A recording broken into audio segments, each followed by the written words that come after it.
Assalamu alaykum muhtaram televizor ko'ruvchilar, ko'rib atqaninglar Erkin Osiyo radiosi tor televiziyasining haftalik xabarlar programmasi. Mazkur programmamizda mushu bir hafta jarayonida radiomizda Uyg'urlarga doir berilgan bir qism muhim xabarlarimizni eslatib o'tamiz. Men Erkin. Men Gulchehra. Buningda 7 yil ilgari, ya'ni 2009 yılı 6 ayning 26 kuni Guangdong өлкәсенең Shaoguan shahridagi yerli Xitoy aholilarining Uyg'ur ishchilarga kollektiv hujum qilish voqeasi yuz bergan edi. Ayni chaqda Xitoy hukumat taratqullari voqea jarayonida 2 nafar Uyg'urning o'lib, 118 nafar Uyg'urning yaralanganligini ilgari surgan bo'lsa-mu, ammo tarafsiz axborotlar voqeada oz deganda 18 nafar Uyg'urning o'lib, 100 necha Uyg'urning yaralanganligini ilgari surgan edi. Bu voqea shu yili Urumchida yuz bergan 5-iyul voqeasining bevosita piltisi bo'lgan. Dünya Uyghur Qurultayining raisi Rabia Qadri xonim Shaoguan voqeasining 7 yillik xotirasi munosabati bilan bayonot e'lon qilib, Xitoy doiralarini mazkur voqeadagi javobgarlikni ustiga olishga chaqirdi. İgilnishicha Saudiya Arabiston saqchilari 26 iyun kuni Makkaning Misfala Uyg'ur mahallasida haj mezgilini kutib turayotgan yuzlarcha Uyg'urni to'plab yig'ilish o'rniga elib ketgan. Ma'lum bo'lishicha, Makkada yig'ib olingan bu Uyg'urlar Xitoyning diniy cheklamalari sababli g'ayriy rasmiy yo'llar orqali haj ibodatiga kelganlar ekan. Saudiyadagi voqeadan xabardor Ahmad Mo'min apandining bildirishicha, yig'ilish jarayonida Xitoy elchixonasining 2 nafar xodimi Saudiya Arabiston saqchilariga hamkorlashgan. Yig'ilgan Uyg'ur hojilarning 28 iyun kuni Urumchiga yo'lga selib etilganligi ma'lum bo'lmoqda. Dunyo Uyg'ur Qurultayi ijroiya komitetining mudiri Dolqun Aysa bu vaqtda to'xtalib, Xitoyni Ramazon mezgilida Uyg'urlarga chet eldimi parakandichilik selyotidi deb aybladi.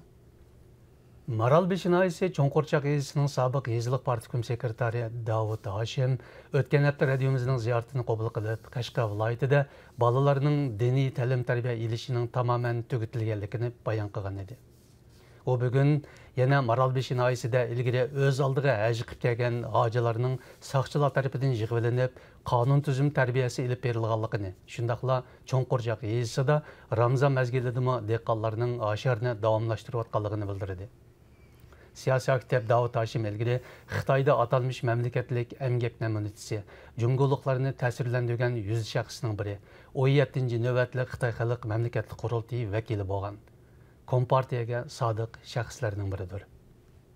G'arb ellərdəki Uyğur cəmiyyəti Avropa əllərinə köçüş və o'ltiraqlashish tarixi qisqa, cəmiyyət kölümü nisbətən kiçik, coğrafiyalik tarqılışı tarqaq bo'lgan bir ijtimoiy to'pliqdir.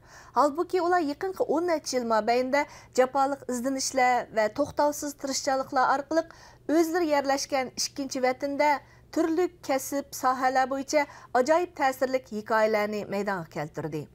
Bugun Yevropa cho'nquruqligidagi Germaniya qatorliq ellardan tortib, toki Skandinaviya yarim orolidagi kichik davlatlarga qadar turli kasbiy sohalarda xizmat qiladigan Uyg'ur sarxillar ko'zga ko'rindi. Ular hozir o'zlari yashayotgan davlatlarda turli sohalar bo'yicha to'hfa yaratmoqda.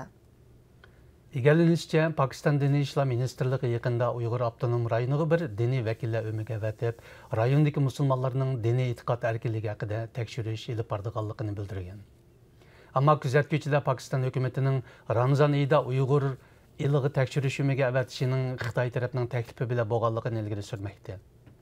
Mazkur o'makning a'zolari Pokistonning diniy sohasidagi yuqori darajalik zotlardan tashkil qilingan bo'lib, ular Uyg'ur avtonom rayonida 4 kun turib, musulmonlarning Ramazon mezgilidagi ro'za tutish erkinligini tekshirmoqchi ekan. Pokistondagi Umar Uyg'ur vaqfisining mas'uli Umarxon apandi radiomiz ziyoratini qabul qilib, Pokiston diniy tekshirish o'migining qanday xulosa chiqardiganligi bizga ma'lum deb ko'rsatdi.